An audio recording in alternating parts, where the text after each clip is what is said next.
Speak for a moment about how Enneagram and spirituality intersect.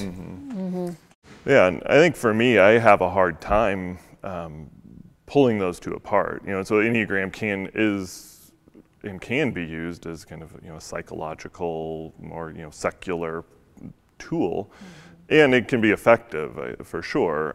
But I do have a hard time seeing how it can be as effective without some level of spirituality tied into it.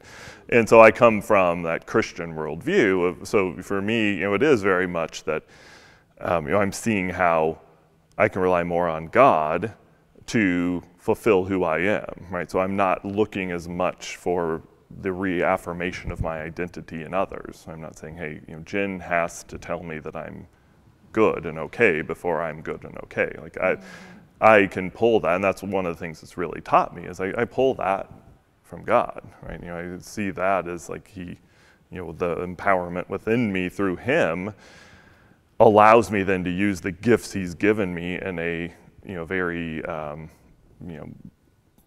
unselfish type way. There's a better word for that, but where I can just put my gift into the world and I don't have to worry about the fact that, okay, is it going to be appreciated and is it going to be effective even? It's just, well, I have this gift, and God has empowered me to bring that into the world to help, redeem in some way, to help make the world better, and it will be effective, it'll be ineffective, and I'll be okay either way, right?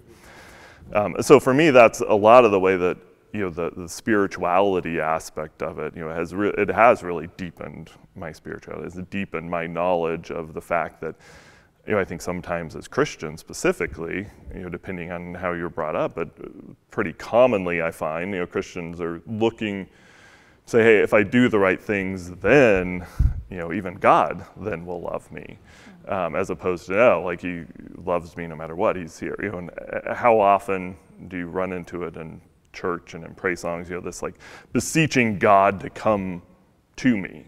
Okay, God, come down from heaven and sit with me. Come, all of that kind of language, which, I understand where it comes from, but I think sometimes it gets stuck in our head that, okay, well, if I put my gift in the world, then God will come and, and be with me.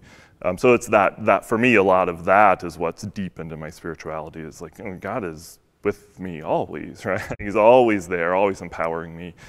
And I think in a lot of other spiritual traditions, that same kind of truth can come to be. It's that true self, it's that, locus of the divine in you, whatever kind of spiritual tradition. I think there's a lot of them that have that similarity that, it really is within me, and I just need how to get my ego and myself out of the way to allow that to really play out in the world.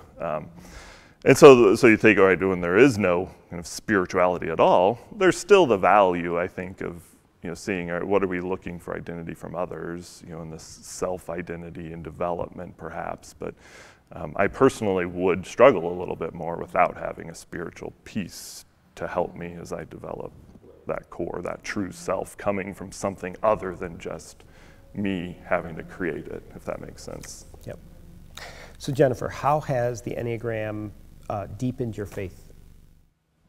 Well, I think it's deepened my faith in the fact that it really has shown and revealed more of my true self. Like if I'm operating in my most resourceful self, it's like Troy was saying, it's like you can really put your gifts into the world and know that you're being utilized by God and what He wants you to do, and really know that this is who you are. Because I think a lot of people are like, we said this before, oh, I wish I was at this number or at this number, and I think that I've struggled with that too. I'm like, oh, well, if I was at this number, like I could really see myself X, Y, Z.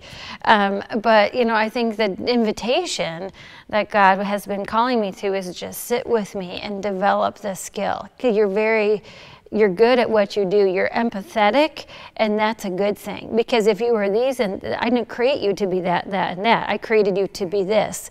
And when you really fully operate, you can really help a lot of people and change their lives. And that's who I've created you to be. And so it's really that, and it's almost like when you're in that, when you're fully, your heart, your spirit self and your mind is fully aligned and you're divine, it's like you're firing on all cylinders, and God's like, good job, daughter. That's what I made you to do. You know, and it's like, it's so exciting and so rewarding that then it almost really feels like you're partnering. It's like, you know, God, like you have the divine with us, but you really truly feel that you're in step and walking side by side with God, with His purpose in your life. And you can walk that out. I think more and more as people tell me things, I'm more and more confident. This is what I'm supposed to be doing. And God's saying, yes, I've sent that person. I've told that person, you know, it's like there's all these synchronicities, or I call God incidences, that He's putting in your life when you're aligned with what He has created you to do. That's when you're just, you're in that sweet spot, you know, as they say in sports, when you're in the zone. Right. It's like you're in the zone working in your gifts, and the effectiveness that you can be and have in the world is amazing. But I feel like it kind of goes all the way back to that point where you're aligned with who God created you to be, and you're willing and open, you know, and having that full dialogue with God, the Spirit within you, as you walk forward into it. So, yeah, it's that. I mean, that idea of my gift in the hands of the divine God can really redeem the world, right? You know, as opposed to my gift in my feeble, you know, hands trying to get something out of it, is a powerful image, I think.